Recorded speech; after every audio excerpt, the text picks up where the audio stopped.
qalu subhanaka la ilma lana illa ma 'allamtana innaka antal alimul hakim. Amma ba'du, faqad qala Allah ta'ala fi kitabihil karim, a'udzu billahi minasyaitonir rajim, falawla nafara min kulli firqatin minhum ta'ifatul yatafaqahu fid din wa liyunziru qaumahum idza raja'u ilaihim la'allahum yahdharun.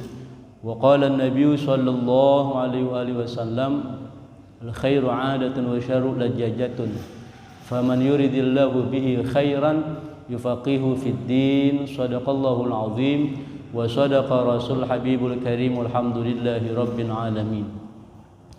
Innallaha wa malaikatahu yusholluna 'alan nabi ya ayyuhalladzina amanu shallu 'alaihi wa sallimu taslima. Bapak Ibu, kita awali dengan doa majelis. Allahumma shalli ala sayyidina Muhammad wa ala ali sayyidina Muhammad salatan tamla'u biha khazainallahi nura wa takunu lana wa li hadhil jamaah wa lil mu'minina farajan wa farahan wa surura wa shalli wa sallim tasliman katsira. Allahumma ya fattahu ya alim, ya fattahu ya alim, ya fattahu ya alim. Allahumma alhimna ilman nafqahu bihi awamiraka wa nawahiyaka warzuqna fahman na'lamu kaifa nunajika ya arhamar rahimin. Allahumma akrimna bi nuril fahmi wa akhrijna min dhulumatil wahmi waftah lana abwaaba rahmatika wa abwaaba ilmika wanshur alaina hikmataka ya arhamar rahimin. Rabbi shrah li sadri wa yassir li amri wa hlul 'uqdatam min lisani yafqahu qawli wa sallallahu ala sayyidina Muhammadin walhamdulillahi rabbil alamin. Al-Fatiha ila hadratin Nabil Mustafa Rasulillah sallallahu alaihi wasallam wa ala alihi wa darajat ajma'in. Thumma ila hadrati abai wa hayyul muslimin sahabatu tabi'in wa tabi'in tabi'in bi sanad middin. Thumma ila jamil amin an mushani fid din ila jamil mushahid wa sallallahu alaihi wasallam Abi Muhammad bin Muhammad al-Ghazali. وصلى وبرم أن الله يلي درجات في الجنة علينا من بركاته وعلومه ومنواره وأسراره ونفعنا بالدين والدنيا والآخرة. الفاتحة. أعوذ بالله من الشيطان الرجيم. بسم الله الرحمن الرحيم. الحمد لله رب العالمين الرحمن الرحيم مالك يوم الدين إياك نعبد وإياك نستعين اهدنا الصراط المستقيم صراط الذين أنعمت عليهم غير المغضوب عليهم ولا الضالين آمين آمين يا الله يا رب العالمين. حضرات الأساتذة الحجاج المكرمين والآباء المحترمين والأمهات المحترمات, segenap para hadirin, bapak-bapak, hadirat, ibu-ibu sekalian, mobil khusus DKM Masjid Imanuddin. Mudah-mudahan kita semua yang hadir senantiasa mendapatkan curahan rahmat dan barokahnya Allah Subhanahu wa taala. Puji syukur kita panjatkan kehadirat Allah Subhanahu wa taala. Alhamdulillahi rabbil alamin. Shalawat dan salam mudah-mudahan tetap tercurah limpahkan kehadirat junjungan kita Nabi besar Muhammad sallallahu alaihi wasallam serta keluarganya, para sahabatnya dan kepada seluruh umatnya, termasuk kita mudah-mudahan di yaumil qiyamah nanti mendapatkan syafaatnya. Amin ya Allah ya rabbal alamin. Mohon maaf saya ganti mic.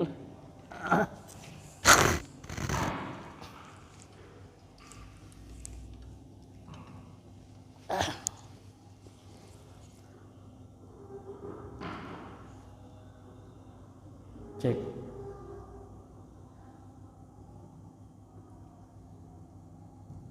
Bapak Ibu jamaah yang mulia, alhamdulillah pagi ini kita dapat hadir menjalankan sholat subuh secara berjamaah, disambung dengan thalabul ilmi dan silaturahim. Besar harapan kita mudah-mudahan seluruh amal ibadah kita senantiasa mendapatkan ridhonya Allah Subhanahu wa taala. Pagi ini mohon maaf, mohon izin daripada guru kita Ustadz Haji Agus Haryanto MA yang berhalangan hadir, dan saya pribadi malam Sabtu kemarin baru dihubungi beliau dan katanya adalah kajiannya kitab Ihya Ulumuddin, maka ban serep tidak mesti melanjutkan apa yang menjadi kajian pokok beliau daripada kitab Ihya Ulumuddin, tetapi setidaknya saya bisa memahami bahwa sumber utamanya adalah daripada kitab Ihya Ulumuddin. Kitab yang saya bawa ini adalah mukhtasar, ringkasan daripada Ihya Ulumuddin. Sementara alhamdulillah malam Sabtu ketika beliau menghubungi saya baru pulang dari takziah Sayyidul Walid Al-Habib Ali bin Abdul Rahman As-Segaf, yang saya juga pernah senantiasa duduk bersama beliau pada hari Rabu pagi. Kajian yang beliau buka adalah Ithaf Sadatil Muttaqin, yaitu syarah daripada Ihya Ulumuddin. Tetapi terlalu tinggi bagi saya menyampaikan Ithaf Sadatil Muttaqin ataupun menyampaikan kitab Ihya Ulumuddin itu sendiri. Karena itu saya hanya mampu menyampaikan kitab mukhtasarnya saja. Tetapi semua kitab itu alhamdulillah siap siaga ada di kendaraan, baik Ithaf Sadatil Muttaqin itu syarahnya ataupun Ihya-nya itu sendiri, dan ini yang senantiasa sering saya buka tiap malam Kamis bersama para kawan-kawan di lingkungan Jombang Ciputat, yaitu mukhtasarnya. Itu kalau kita perhatikan jadi ini seperti adik kakak gitu ya. Jadi intinya mah jelas bahwa kitab Ihya Ulumuddin itu terbagi menjadi empat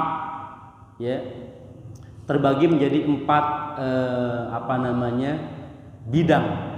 Ada namanya Rub'ul Ibadah, seperempat dari kitab Ihya itu adalah tentang ibadah. Yang kedua Rub'ul Adab, yaitu seperempatnya tentang adab ataupun etika ataupun adab. Kemudian Rub'ul Muhlikat, seperempatnya tentang hal-hal yang membahayakan, menghancurkan kepribadian kita, karena memang kitab ini kitab tasawuf. Kemudian yang keempatnya adalah Rub'ul Munjiat, adalah hal-hal yang bisa menyelamatkan kita. Karena itu kita perbaiki diri, penyucian diri melalui kitab tasawuf ini. Kemudian dari empat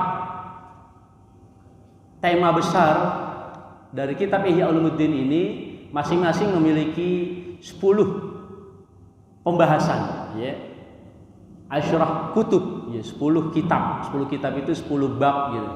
Maka 10 kali 4 menjadi 40. Nah, seperti yang saya pegang di sini, ini tertulis dengan jelas dari Al-Babul Awal sampai dengan Al-Babul Arba'un. Bab yang pertama sampai dengan bab yang 40. Nah, yang menarik Bapak Ibu, dari bab pertama yaitu tentang ilmu. Bab yang ke-40-nya itu tentang zikrul maut, ingat mati. Jadi luar biasa, bab yang pertama tentang ilmu, bab yang terakhirnya tentang zikrul maut, ingat mati. Maka karena itu saya sebagai badal ingin menyampaikan sesuatu yang menurut saya sangat penting juga. Kita tadabbur surah Yunus ayat yang ke-5. Allah Subhanahu wa taala berfirman, a'udzubillahi minasyaitonir rajim, huwallazi ja'ala syamsa diya'an wal qamara nuran. Dialah Allah yang telah menjadikan matahari bersinar dan bulan bercahaya. Wa qaddarahu manazila, dan dia juga yang menetapkan atau mengatur orbitnya. Lita'lamu adada sinina wal hisab, supaya kalian mengetahui jumlah bilangan tahun dan perhitungannya. Ma khalaqallahu dzalika illa bil haqq, tidaklah Allah ciptakan ini semua melainkan dengan sesuatu yang pasti benar. Yufassilul ayati liqaumi ya'lamun, dan dia menjelaskan tanda-tanda kebesarannya ini kepada hamba-hamba yang berilmu atau mengetahui. Jadi dari surah Yunus ayat yang kelima, kita tafaulan berharap mudah-mudahan menjadi orang-orang yang ya'lamun, berilmu atau mengetahui. Al-Khalil Ahmad, seorang ulama, itu pernah dikutip oleh Al-Imam Al-Mawardi dalam kitabnya Adabud Dunya Waddin, yang saya pernah mengaji dengan saya punya guru almarhum Al-Mafurlah Yahya Masyaikhu, ya. Di dalam kitab itu Al-Khalil Ahmad mengatakan manusia dari segi kompetensi ada 4 macam. Dari segi kompetensi, dari segi keilmuan. Ada di manakah kita? Ini muhasabah buat kita semua.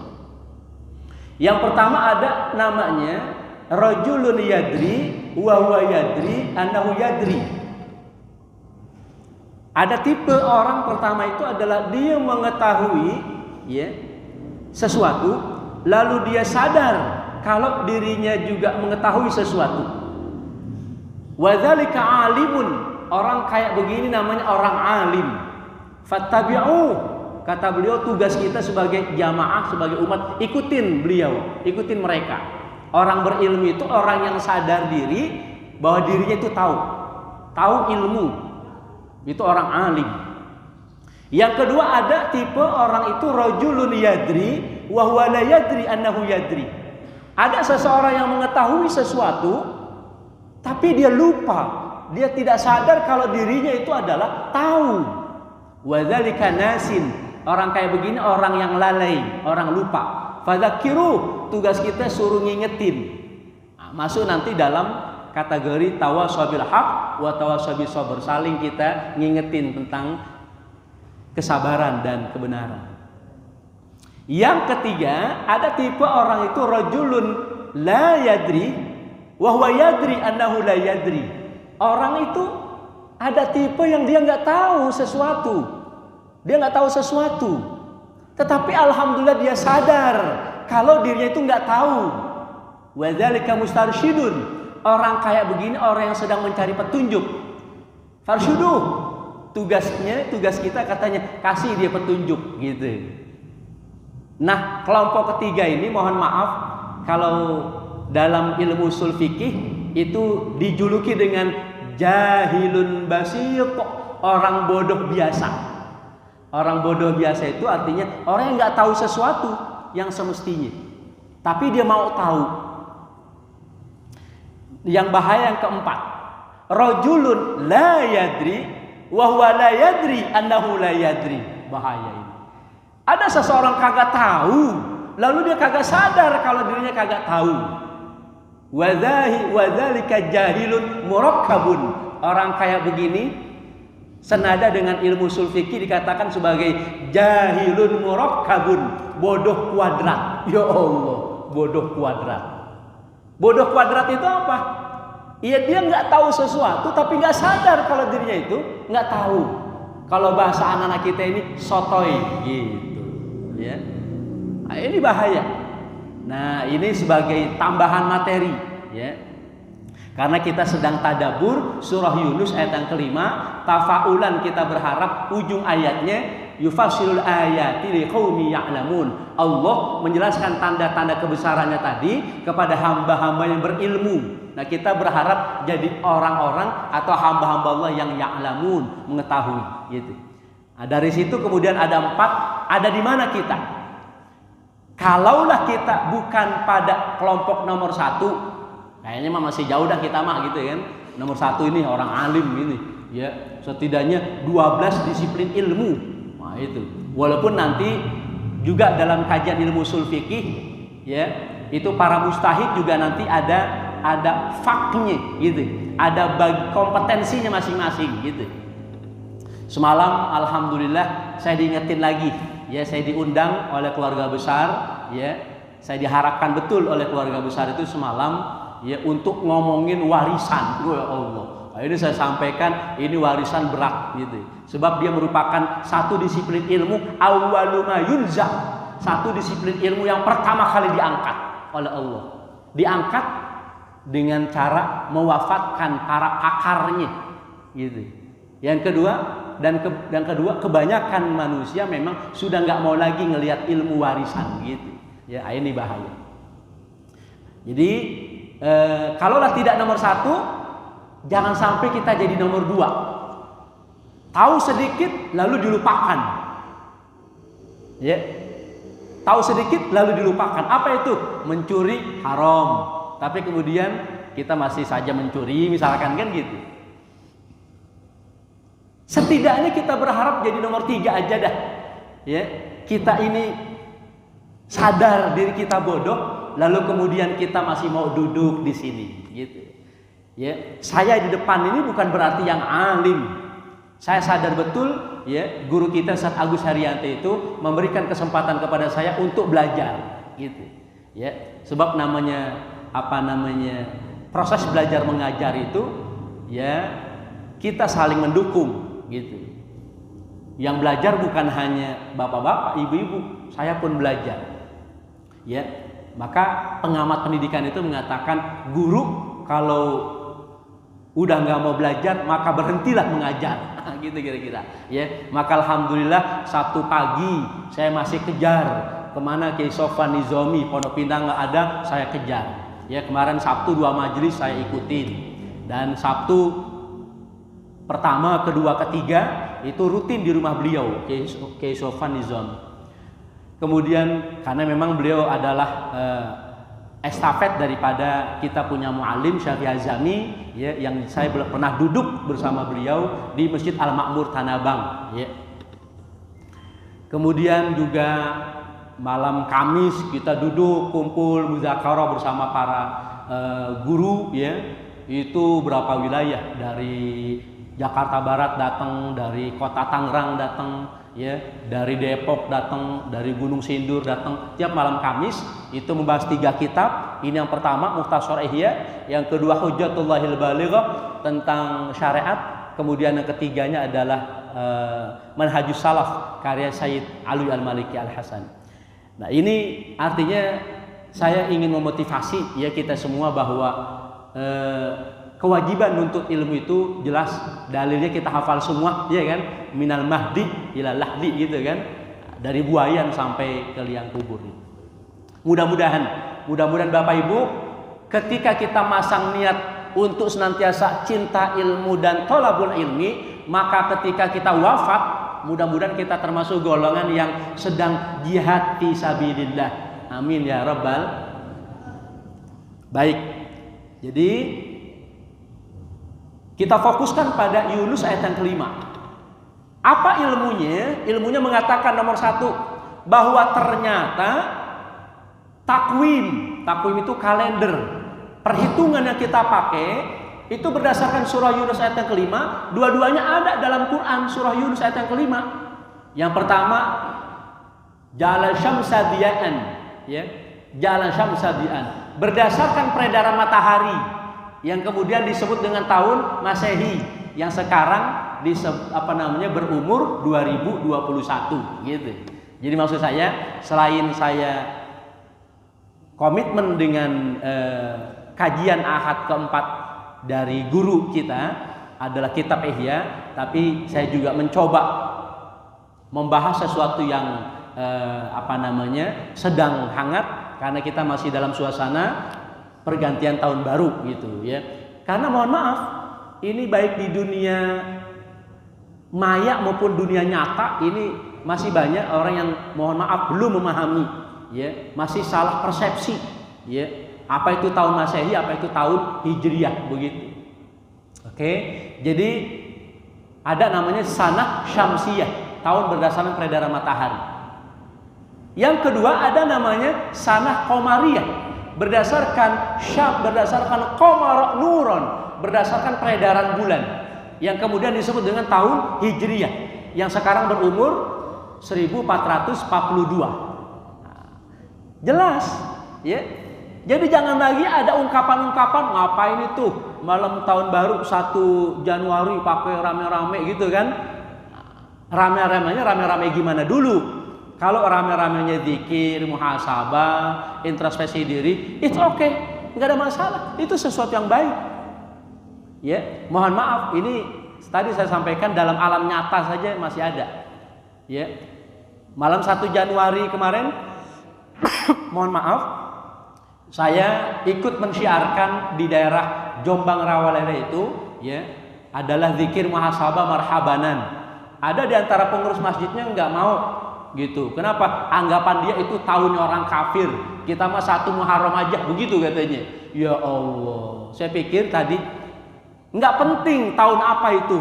Yang penting adalah ayyukum ahsanu amala. Apa responnya? Yang penting responnya. 1 Januari respon kita dengan muhasabah baik. 1 Muharram juga dengan muhasabah juga baik. Gitu. Bahkan kalau kita mau introspeksi diri, malu kita, gitu. Mestinya malu. Kita hafal betul ya Bu ya. Hari ini tanggal 23 Januari 2021. Coba sekarang diganti.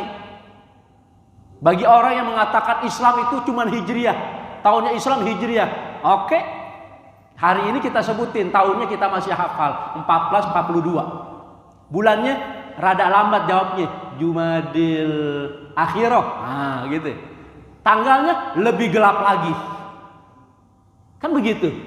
Malu kan gitu, ya. Nah, jadi bagi saya ya, melalui majelis pada pagi yang penuh dengan berkah ini, maksud saya adalah sudah bukan lagi waktunya kita meributkan ya tahun Masehi, tahun Hijriah gitu. Ya, walaupun ada yang mengatakan tahun Masehi itu tahun itu kan yang narok, yang atur, yang ngasih itu kan orang-orang non muslim. Sekalipun orang-orang non muslim, misalkan saya nggak menguasai ya penanggalan Masehi, tetapi setidaknya kita berpikir itu adalah bagian daripada orang-orang yang berilmu, namanya ilmuwan kan gitu. Kita bersyukur, ya kita bersyukur mereka sudah mengatur sedemikian rupa, ya. Nah, Hijriah juga begitu, ya lebih jelas lagi oleh ilmuwan muslim misalkan, ya. Kita bersyukur semuanya, kita tinggal menjalaninya aja gitu. Jadi Bapak Ibu jamaah yang mulia, ilmunya yang pertama mengatakan bahwa takwim, kalender itu dua-duanya bisa kita pakai dan dua-duanya memang tersebut di dalam Quran, itu yang penting gitu. Yang nggak kesebut itu mohon maaf, yang besok itu mungkin umurnya udah berapa? 2600-an. Nah, itu yang saya nggak paham gitu ya.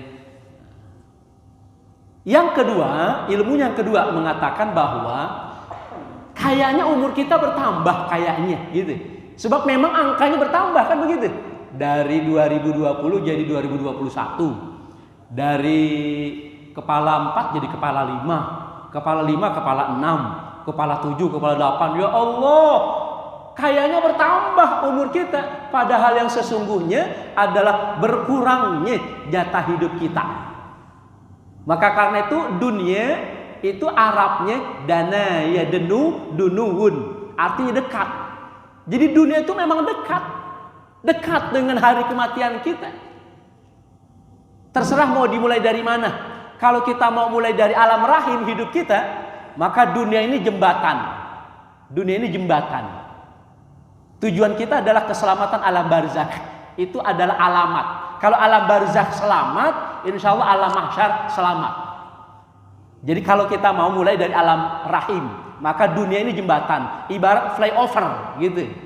Tapi kalau kita mau menganggap hidup kita dari dunia, maka alam barzakh atau al-maut, kematian, lebih cocok. Al-mautu jisrun, kematian itu adalah jembatan. Tujuan akhir kita adalah alam mahsyar. Maka berarti alam barzakh ibarat jembatan, itu berarti underpass gitu kira-kira, adanya di kolong gitu. Udah terserah mau mulai dari mana. Yang pasti poinnya adalah bahwa hidup kita ini demikian dekatnya. Ya. Maka karena itu kita perlu terus mengulang-ulang yang namanya takziah gitu. Takziah itu pentingnya di sini, ya. Jangan lagi ngelihat perdebatan yang ada gitu. Kita menggunakan dalil umum, ya. Mohon maaf, ya. Memang itu seiring bertambahnya umur barangkali, ya. Saya kuliahnya dulu ngambilnya fakultas syariah gitu. Jurusannya fikih dan usul fikih. Tapi kemudian terus seiring berjalannya waktu itu ada kecenderungan kemudian mengarah kepada tasawuf gitu. Dan ternyata itu yang sesuai, ya. Jadi kita bekali dulu kita ini dengan fikihnya, kemudian baru kita arahkan ke tasawufnya gitu. maka mohon maaf itu menjadi sesuatu yang ideal gitu. Sebab kalau hanya fikih saja tidak tasawuf, nanti rada-rada kering gitu. Ataupun sebaliknya lebih membahayakan, hanya tasawuf saja tanpa dibentengi fikih, ini bahaya gitu. Jadi dua-duanya kita ini kan. Nah, Bapak Ibu jamaah yang mulia, jadi takziah itu penting ya. Kita menggunakan dalil umum. Dalam kajian ilmu ushul fikih itu kita menggunakan dalilun amun gitu ya. Setidaknya perintah Nabi, aktsiru dzikra hazimil ladzat al-maut. Perbanyaklah oleh kalian mengingat pemutus kenikmatan. Apa itu? Al-maut gitu. Jadi kita takziah dalam rangka ingat kematian. Nah, jadi sekali lagi Bapak Ibu, kalimat yang pertama saya sampaikan tadi di awal adalah luar biasanya kitab Ihya ini ya, dari 4 bagian ya. Kemudian masing-masing bagian ada 10 menjadi 40 pembahasan. Itu pembahasan pertama tentang ilmu, pembahasan ke-40-nya tentang kematian. Ya Allah. Ya. Maka sekali lagi, dunia itu dekat. Kita perlu berulang-ulang mendengarkan nasihat-nasihat tentang kematian. Apa yang ada? Riwayat singkat antara Nabiullah Nuh alaihissalam dengan malaikat. Malaikat pernah bertanya kepada Nabiullah Nuh alaihissalam, yang beliau itu adalah orang yang terpanjang umurnya. Ditanya oleh malaikat, ya man'at awalal anbiya'i umran, wahai orang yang paling panjang umurnya di antara para nabi, kaifa wajatal hayata, bagaimana kau rasakan hidup di dunia? Dalam riwayat umur Nabi Nuh 3000 tahun, riwayat yang lain 2500 tahun, riwayat yang lebih kuat itu adalah 950 tahun. Ditanya sama malaikat, kaifa wajatal hayata, bagaimana kau rasakan hidup di dunia yang 950 tahun itu misalkan. Qala, Nabi Nuh menjawab, wajatul hayata kadarin laha babani, dakhaltu min ahadihima wa kharajtu min al-akhar. Aku rasakan hidup di dunia itu seperti rumah yang ada 2 pintu. Aku masuk melalui satu pintu, langsung keluar melalui pintu yang lain. Ya Allah, begitu singkatnya hidup beliau Nabi Nuh 950 tahun, persis kayak kita masuk sebuah bangunan yang ada 2 pintu gitu. Bangunan apa yang paling besar? Istana misalkan.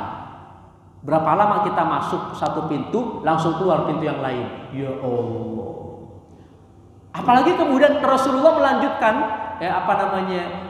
bersabda dalam sabdanya ya, beliau mengatakan kun fid dunya ka'annaka gharibun. Hiduplah engkau di dunia seperti orang asing. Berapa lama orang asing? Tenaga kerja kontraknya 2 tahun, diplomat mungkin 3-4 tahun, pulang nanti dapat tugas lagi. Pemain bola 5 tahun, habis nanti diperbaharui lagi. Berapapun lamanya kita berada di negeri yang asing, tetap kita akan pulang kampung. Maka Quran berpesan, wa innad darul akhirah lahiyal hayawan. Sesungguhnya tanah air kita yang sebenarnya adalah darul akhirah. Maka hadirin, pesan Nabi, kafa bil mauti wa'idho. Cukuplah kematian itu menjadi nasihat buat kita semua. Pekan kemarin kita dikejutkan dengan wafatnya seorang ahlul Quran, wa hamluhu Syekh Ali Jabir. Jumatnya saya masih menyinggung ya. Jumat ketiga saya masih menyinggung dan masih menyebutkan nama beliau. Tetapi kemudian ba'da Jum'ahnya lebih kaget lagi dengan wafatnya Sayyidul Walid Al-Habib Ali bin Abdurrahman As-Segaf, yang dikenal di daerah Jabotabek itu beliau sebagai presiden subuh. Maka kajian subuh kalau nggak nyinggung beliau kurang afdal gitu ya. Beliau cetuskan subuh gabungan itu tahun 98. Maka kemudian menjamur di Jabodetabek gitu, subuh gabungan ya, supaya ada semangat ya, ghirah yang luar biasa untuk menghidupkan subuh gitu. Kemudian dilanjutkan dengan kajian-kajiannya. Maka beliau mendapatkan julukan itu di kalangan murid-muridnya dengan presiden subuh gitu. Nah, Jadi Bapak Ibu jemaah yang mulia, kita harus sering-sering mendengarkan nasihat-nasihat tentang kematian gitu. Ya, sebab nanti kajian ini saya tutup dengan rumusan hidup. Rumusan hidup berdasarkan surah Al-Jumu'ah. Pertama, karena kebetulan, ya, bukan kebetulan, memang sudah perhitungannya. 1 Januari kemarin hari Jumat, coba kita ambil momentum. Kemudian kita juga mendapatkan pelajaran dari seorang ulama besar yang diakui kompetensinya, Sayyidul Walid Al-Habib Ali bin Abdurrahman As-Saggaf, yang wafat hari Jumat. Kenapa? Itu bagian daripada shadaqa Rasulullah. Benarnya sabda Rasulullah yang mengatakan, yamutul mar'u ala ma'asya alaih. Matinya seseorang itu gimana kebiasaannya.